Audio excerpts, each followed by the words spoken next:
ठीक है, स्क्रीन दिख रहा है।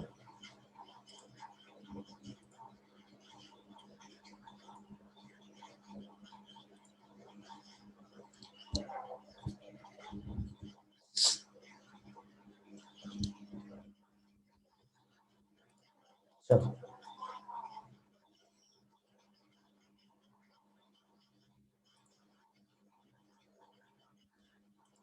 देखो, अब जो टॉपिक स्टार्ट हो रहा है आपका, दिस इज मोस्ट इम्पॉर्टेंट। ठीक है, आपके बोर्ड पॉइंट ऑफ व्यू से। ठीक है, मैं फिलहाल बोर्ड पॉइंट ऑफ व्यू दिख रहा हूँ।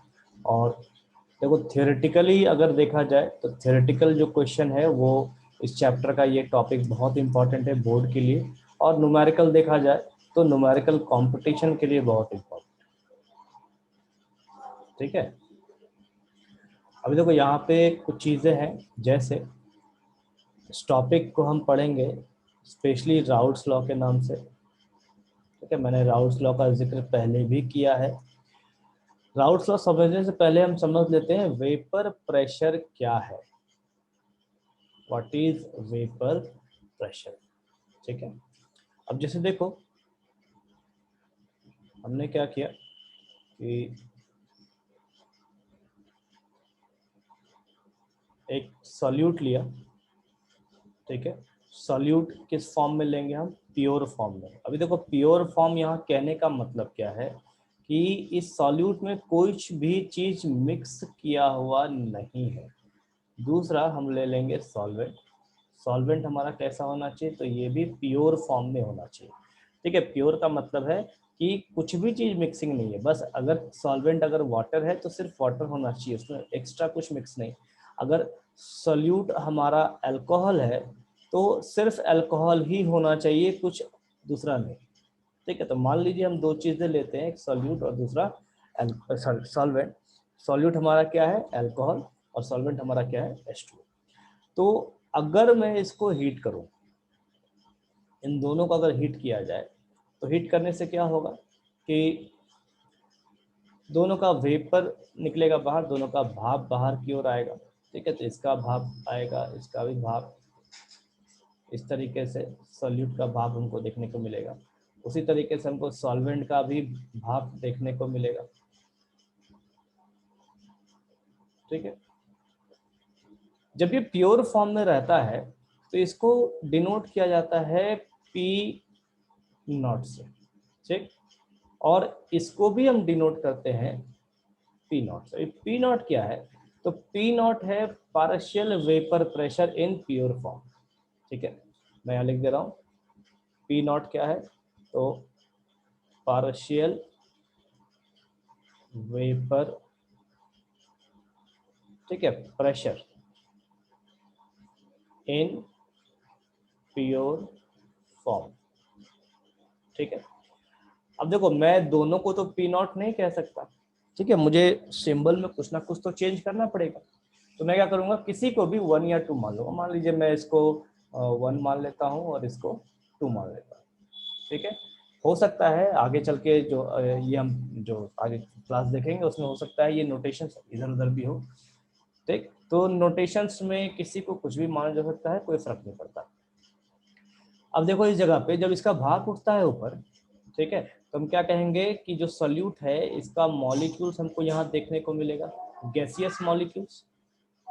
ठीक, ये गैसियस मॉलिक्यूल्स यहाँ भी होंगे, और जो मेरा सॉल्वेंट है इसका गैसियस मॉलिक्यूल्स मुझे यहाँ पे देखने को मिलेगा। ठीक है, तो ये जो गैसियस मॉलिक्यूल्स है ये क्या करेगा? नीचे की ओर प्रेशर लगाना चालू करेगा। ये मैंने शायद पहले भी बताया है। ठीक है, हेनरीज लॉ में। ठीक, इसी तरीके से सॉल्वेंट में भी हमको प्रेशर देखने को मिलेगा नीचे।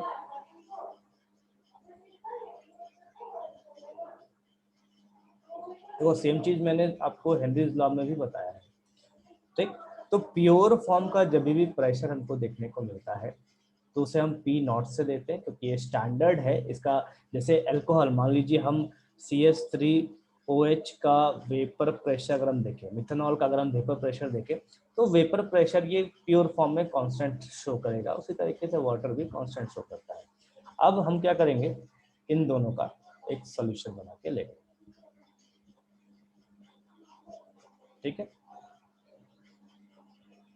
अब हमने क्या किया, दोनों का सॉल्यूशन तैयार किया। तो सॉल्यूशन क्या क्या हो जाएगा, मान लीजिए ये हमारे पास अल्कोहल हो गया प्लस H2, ठीक है।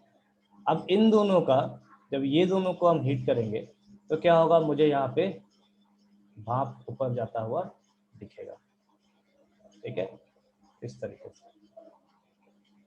अब दोनों का भाप उठेगा तो हम कह सकते हैं ना कि भाई यहाँ पे एक हमारा अल्कोहल है और दूसरा हमारा क्या है, यहाँ पे दूसरा है हमारे पास वाटर। देखो मैंने दोनों को अलग अलग कलर से दिखाया है, ठीक है, दोनों को अलग अलग कलर से दिखा रखा है तो समझने में कंफ्यूजन नहीं होगा, ठीक है। अब देखिए यहाँ पे हम क्या कहेंगे कि एक के प्रेशर को हमने क्या नाम दे दिया, P1, और दूसरे के प्रेशर को हमने क्या नाम दे दिया, P2, ठीक है। तो P1 क्या था हमारा सॉल्यूट का और P2 क्या है हमारा सॉल्वेंट का, ठीक। तो यहाँ पे इस पूरे जगह पे, ये अगर मैं इसकी बात करूं, इस एरिया की मैं बात करूं, तो ये क्या होगा, मेरा सिर्फ और सिर्फ वेपर है यहाँ पे। तो जो भी प्रेशर हमको दिखेगा वो प्रेशर मुझे किस डायरेक्शन में दिखेगा, नीचे की डायरेक्शन में, चाहे वो सॉल्यूट का प्रेशर हो चाहे वो सॉल्वेंट का प्रेशर हो, हर किसी का प्रेशर मुझे इस डायरेक्शन में दिखेगा। इसको हम कहेंगे वेपर प्रेशर, ठीक है। किसके किसके वजह से, तो P1 की वजह से और P2 की वजह से, ठीक। इसी चीज को हम कहते हैं total pressure, the total pressure of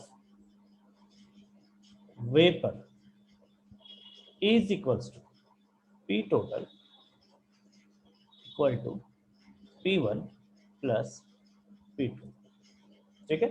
तो हमको यहाँ पे मेनली प्रेशर किसका किसका दिख रहा है, तो हमें सॉल्यूट का वेपर प्रेशर देखने को मिल रहा है और दूसरा सॉल्वेंट का वेपर प्रेशर देखने को मिल रहा है, ठीक है। अब यहाँ पे मान लीजिए आप अगर सॉल्यूट इंक्रीज करते हो तो जाहिर सी बात है हमारा टोटल प्रेशर उस तरीके से बदल जाएगा। मान लीजिए कि हमारे पास 3 कंपोनेंट है, देखो यहाँ पे हमने जो बात किया ये किसके लिए बात कर रहे हैं हम, यहाँ पे हम बाइनरी कंपोनेंट की बात कर रहे हैं,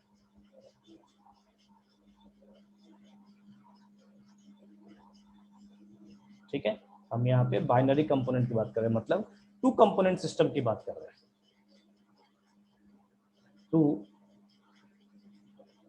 कंपोनेंट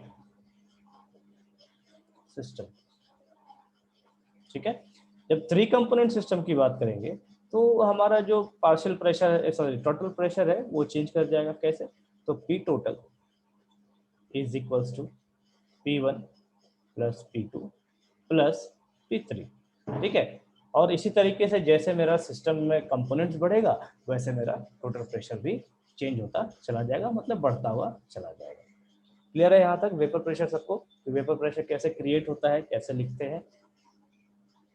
जब आप नॉट लिखेंगे उसका मतलब है कि वो प्योर फॉर्म में है, इतने स्टैंडर्ड फॉर्म में, ठीक है। जब नॉट नहीं लिखेंगे तो इसका मतलब है वो अपने मिक्सिंग फॉर्म में है। यहाँ तक क्लियर है सबको।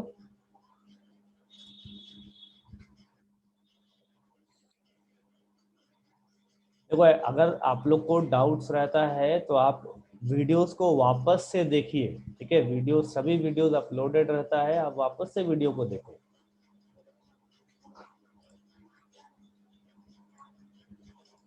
ठीक है, चलो वेपर प्रेशर को हम देख लेते हैं वापस से अपने इसमें।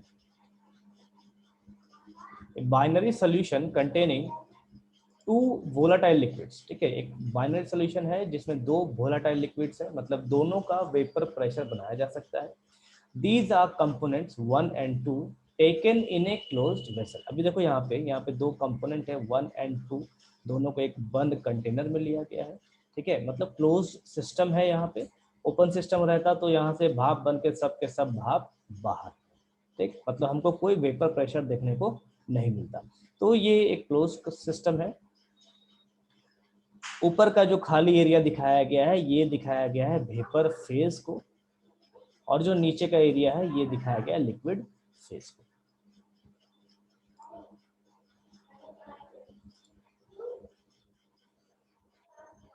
Then both the components vaporize and equilibrium state is established between vapor phase and liquid phase। ठीक है, दोनों कंपोनेंट वेपराइज करते हैं, भाप भाप बन के जाते हैं, और एक इक्विलिब्रियम स्टेट हमको देखने को मिलता है। किससे किसके बीच? तो वेपर फेज और लिक्विड फेज के बीच देखने को मिलता है। ठीक है,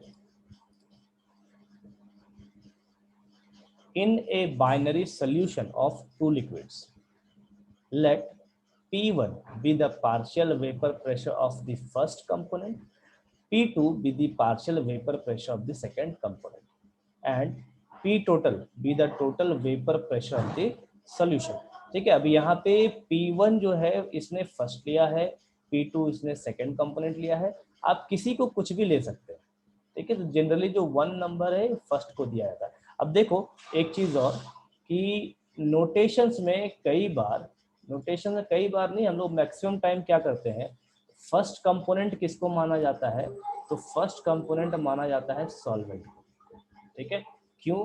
क्योंकि सॉल्वेंट जो है ये मैक्सिमम क्वांटिटी में होता है, इसलिए solvent is in maximum quantity, इस वजह से। ठीक है, तो जो मेरा सेकंड कंपोनेंट होगा, सेकंड कंपोनेंट जनरली सॉल्यूट को मानते हैं। हालांकि आप किसी को कुछ भी मान सकते हो, मैं बार बार बोल रहा हूं, तो इससे कंफ्यूज नहीं होना है।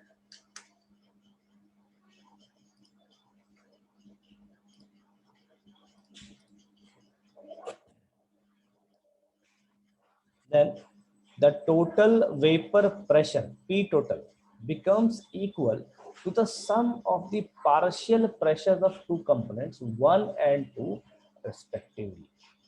Therefore P total is equals to P1 plus P2। ये कौन से सिस्टम के लिए है? ये है बाइनरी सिस्टम के लिए, मतलब टू कंपोनेंट सिस्टम के लिए। तो अभी इस यहाँ पे हम जो भी पढ़ेंगे इस टॉपिक चैप्टर में, हम टू कंपोनेंट सिस्टम को ही पढ़ेंगे, इससे ऊपर हम नहीं पढ़ेंगे। ठीक है,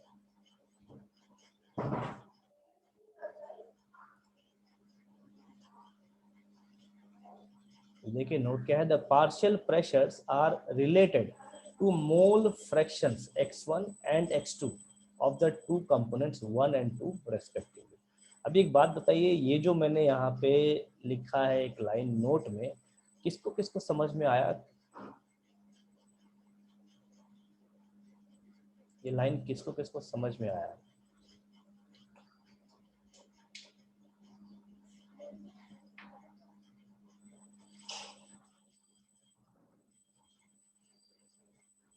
मन्नू को आया, बाकी लोग? जिसको नहीं समझ में आया क्लियरली नो लिखे ताकि मैं समझाऊं। हालांकि मैंने पहले बताया है मेरे ख्याल से।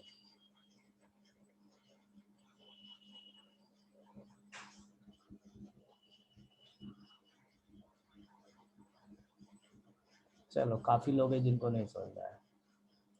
चलिए ठीक है, अब लिखना बंद करें, वापस मैं समझा रहा हूँ, ध्यान से देखोगे। देखो अभी मैंने आपको एक ड्राइंग दिया था, कौन सा ड्राइंग था वो? तो सॉल्यूशन का ड्राइंग था। ठीक है, मैंने क्या कहा कि सॉल्यूशन है कि इसका OH और H2O का। अब देखो दोनों का भाप बन के ऊपर उठेगा, तो हमको यहाँ पे दोनों का गैसियस मॉलिक्यूल्स दिखना चाहिए। तो ये मान लो एक को दिखा लिए और दूसरे कलर से दूसरे को दिखा लिए। ठीक है, दोनों का गैसियस मॉलिक्यूल्स हमको दिख रहा है। This is gaseous molecules of solute and solvent, solute and solvent। ठीक है, ये गैसियस मॉलिक्यूल्स है सॉल्यूट का और सॉल्वेंट का। अब आप यहाँ गौर से देखो तो हम क्या देखते हैं कि प्रेशर जो है वो मुझे किसके किसके वजह से देखने को मिल रहा है, एक तो सॉल्यूट के वजह से और दूसरा सॉल्वेंट की वजह से। ठीक है, तो मैं दोनों को अलग अलग कलर से दिखा रहा हूँ।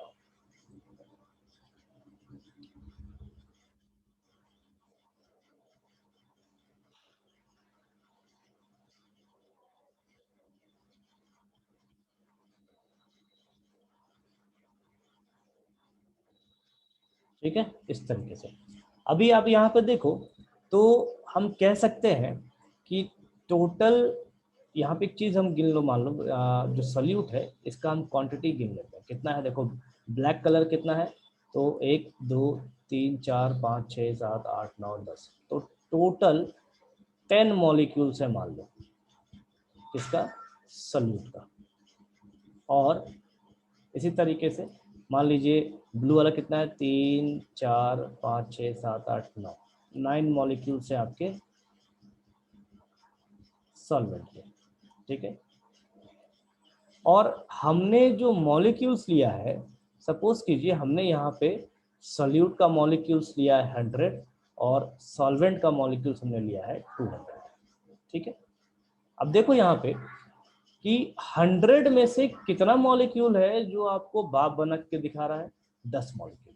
और इस जगह पे 200 में से कितना मॉलिक्यूल है जो भाप बन के दिखा रहा है आपको, तो 9 मॉलिक्यूल। ठीक है, तो मोल फ्रैक्शन क्या डिसाइड बताता है कि टोटल नंबर ऑफ मोल्स में से कितने मोल्स हैं जो आपको इफेक्ट दिखा रहे हैं।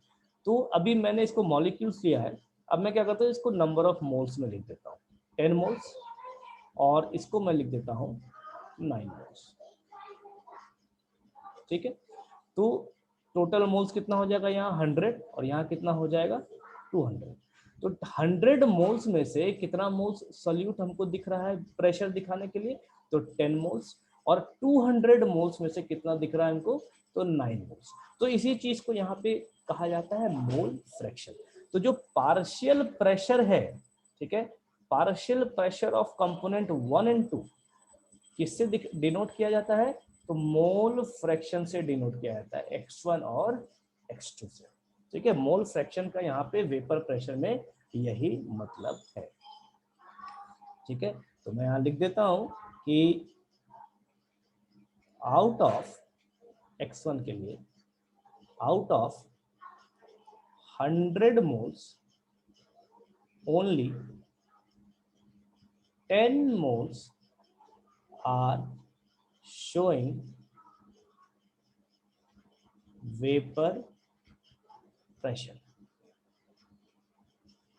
ठीक है, यहाँ पे मैं अजम्पशन करके लिख रहा हूँ। ठीक है, ऐसा नहीं कि इसी को याद कर लेना। उसके बाद x2 के लिए क्या लिखेंगे, out of 200 moles only 9 moles are showing vapor pressure। ठीक है, अब देखो अगर हम फॉर्मूला यूज करें तो फॉर्मूला कैसे यूज किया जाता है, x1 is equals to n1 upon n1 plus n2। मतलब ये हमारा n1 जो है number of moles of solute हो जाएगा और ये आ जाएगा सॉल्यूशन के लिए। उसी तरीके से अगर x2 निकालें, x2 इज इक्वल्स टू क्या हो जाएगा, n2 divided by n1 plus n2। ठीक, तो ये किसके लिए हो जाएगा, ये फिर से सॉल्यूशन। ठीक है, अब आप देखो कंपैरिजन हम इस तरीके से करते हैं, तो इसीलिए इसको जो डिफाइन किया जाता है वो मोल फ्रैक्शन में डिफाइन किया जाता है। अभी क्लियर है सबको। देखो ये चैप्टर बहुत इजी है। ठीक है, चीजों को समझने का प्रयास कीजिए। क्लियर है मोल फ्रैक्शन क्यों लेते हैं।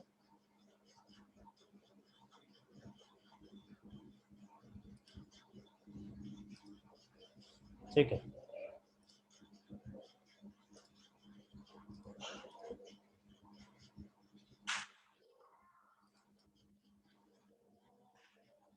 Next MCQs।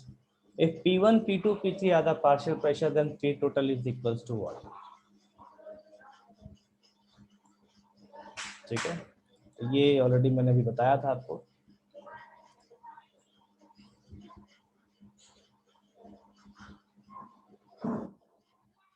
नेक्स्ट है राउट्स लॉ पार्ट 1। ठीक, अब हम चले आते हैं राउट्स लॉ के ऊपर।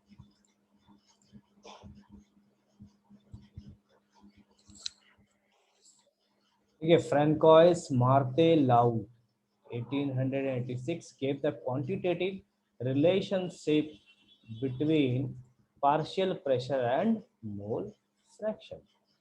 It states that the partial vapor pressure of each component in the solution of volatile liquids is directly proportional to the mole fraction of it in the solution. ठीक है, तो इससे अच्छा है कि मैं बोर्ड पे चलता हूं ताकि हम इस टॉपिक को पहले समझ लें। चलो देखो, मैं वापस से सेम ड्राइंग्स यूज करूंगा।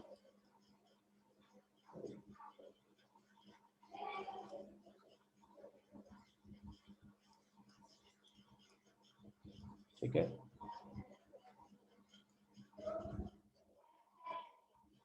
ये पहला कंटेनर, ये दूसरा कंटेनर या वेसल कह लीजिए, और ये तीसरा पतीला कह लीजिए। ठीक है, पहला पतीला, दूसरा पतीला और तीसरा पतीला। ठीक है, अगर घर में रहेंगे तो ऐसे ही बोलते हैं ना। तो दिस इज सॉल्यूट इस फॉर्म में है, तो ये प्योर फॉर्म में प्योर, और ये सॉल्वेंट किस फॉर्म में है, तो प्योर फॉर्म में। ठीक है, इसको अगर लिखेंगे तो P2 नॉट कह देता हूँ, सॉल्यूट है, और इसको लिखेंगे तो P1 नॉट, सॉल्वेंट है इसलिए। ठीक है, तो नोटेशंस किसी का कुछ भी हो सकता है, आपको जो सहूलियत रहे, जो याद रहे आप वो करो। देन इन दोनों को मिक्स करेंगे, मिक्स करने के बाद क्या बनाएंगे, सॉल्यूशन। ठीक है, सॉल्यूशन बनाएंगे, तो सॉल्यूशन यहाँ पे आ गया। देन अब इसका वेपर प्रेशर क्रिएट करेंगे। ठीक है, इस पूरे सॉल्यूशन का हमको वेपर प्रेशर क्रिएट होता हुआ दिखेगा। ठीक है, अभी तक हमने वही वही बनाया है जो देखा है पहले। वापस से number of molecules, gaseous molecules हम देखेंगे।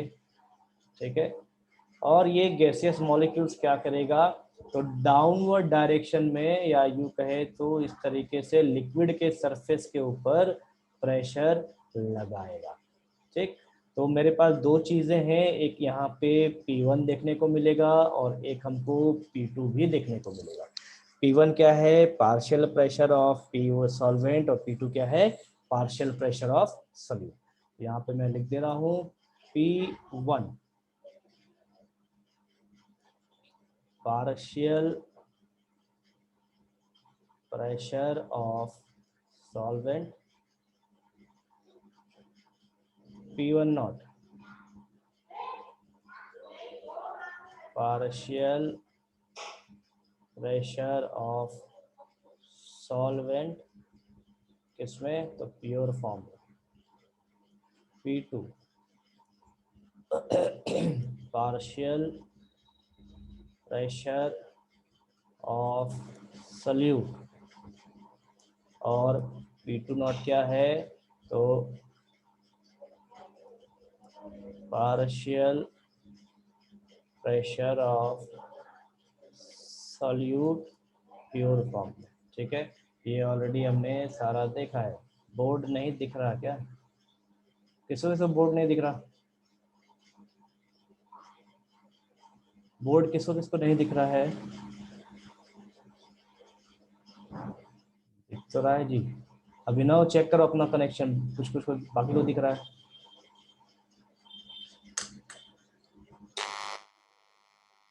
सबको दिख रहा है अभिनव, कनेक्शन चेक कीजिए अपना इंटरनेट का।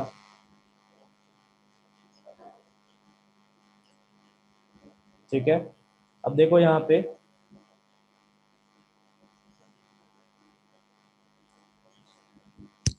अभी, चलो हम राउट्स लॉ छोड़ देते हैं, उठाते हैं हेनरीज लॉ। हेनरीज लॉ में हेनरी ने क्या कहा था कि जो पार्शियल प्रेशर होगा गैस का वो किसके बराबर होना चाहिए, तो मोल फ्रैक्शन के बराबर। वही कंडीशन यहाँ पे भी लागू होता है। ठीक है, राउट्स ने भी क्या कहा कि जो पार्शियल प्रेशर है वो किसके बराबर होना चाहिए, तो मोल फ्रैक्शन के बराबर। तो मान लीजिए यहाँ पे जो पार्शियल प्रेशर है वो क्या क्या है, तो सबसे पहला है हमारे पास P1। ठीक है। तो P1 है, तो P1 को हम लिखेंगे क्या, डायरेक्टली प्रोपोर्शनल टू x1। इससे पहले मैंने आपको मोल फ्रैक्शन समझाया था कि जो भी प्रेशर हमको देखने को मिलता है वो किसकी वजह से दिखता है, तो टोटली जो मोल फ्रैक्शन है उस कंपोनेंट के, उसके वजह से देखने को मिलता है। तो उसी तरीके से अगर हम P2 देखेंगे तो P2 is also directly proportional to x2। ठीक है। अब देखो हेनरी ने क्या दिया था, हेनरी ने दिया था partial pressure directly proportional to mole fraction, और साथ साथ उन्होंने क्या दिया, पार्शियल प्रेशर अगर हटता है तो क्या आता है, हेनरी का एक कांस्टेंट आता है, जिसको हेनरीज कांस्टेंट कहते हैं। और ये जो हेनरी का कांस्टेंट था ये डिफरेंट कंपोनेंट के लिए डिफरेंट लिया जाता है। ठीक है, हर एक कंपोनेंट के लिए अलग अलग होता है। तो यहाँ पे हमारे पास दो कंपोनेंट है, एक तो हमारा सॉल्यूट है और एक हमारा सॉल्वेंट है। तो अगर हेनरी होते तो हेनरी क्या करते, इन दोनों के लिए डिफरेंट डिफरेंट वैल्यूज देते। ठीक, तो डिफरेंट वैल्यूज कब देते, जब उसको प्योर फॉर्म में लेते तब। हेनरी ने वही काम किया था, प्योर फॉर्म में जब उन्होंने लिया था तो उन्होंने इन दोनों का कंपोनेंट का अलग अलग वैल्यू दिया। तो राउल्ट ने क्या किया, इन दोनों की अलग अलग कंपोनेंट का वैल्यू देने के बजाय उसने क्या किया, इसका जो पार्शियल प्रेशर है किस फॉर्म में, प्योर फॉर्म में, उस चीज को लिखा। तो जो फॉर्मूला है, फॉर्मूला कैसे चेंज हो जाएगा, तो इस जगह पे P1 is equals to P1 naught into x1, और P2 क्या हो जाएगा, P2 is equals to P2 naught into x2। तो ये दो फॉर्मूलेज हो गए हमारे पार्शियल प्रेशर के लिए। ठीक है, किसके द्वारा, तो राउल्ट के द्वारा। ठीक, अभी पार्शियल प्रेशर किसके टर्म में चला आया, तो सॉल्यूट और सॉल्वेंट के प्योर फॉर्म में चला आया। अब हम किसकी बात कर लेते हैं, हम बात कर लेते हैं टोटल प्रेशर। तो अगर टोटल पार्शियल प्रेशर देखा जाए, टोटल पार्शियल प्रेशर अगर देखा जाए तो कैसे देखेंगे, P total is equals to P1 plus P2। तो क्या लिखेंगे इसको,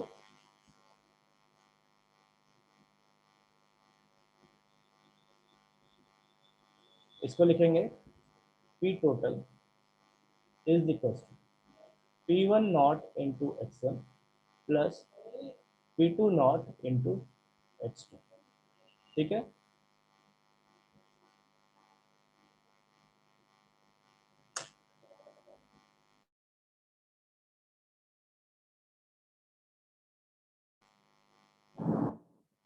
ठीक है, P1 naught into x1 plus P2 naught into x2, इसको ऐसे हम लिख के ये हमारा फॉर्मूला तैयार है। ठीक है, तो टोटल पार्शियल प्रेशर का जो फॉर्मूला है वो हमको यहाँ पे देखने को मिलेगा, और ये हमारा राउल्ट लॉ का एक्सप्रेशन है। अभी जैसे देखिए उसके बाद इसको हम चेंज कर सकते हैं। हमको पता है कि x1 प्लस x2 ये दोनों मिलके होते आते हैं 1। तो मैं इसको किसी एक के टर्म में लिख सकता हूँ। तो मान लीजिए मैं इसको लिख देता हूँ x2 x1 के टर्म में। तो x2 बराबर क्या हो जाएगा, 1 माइनस x1।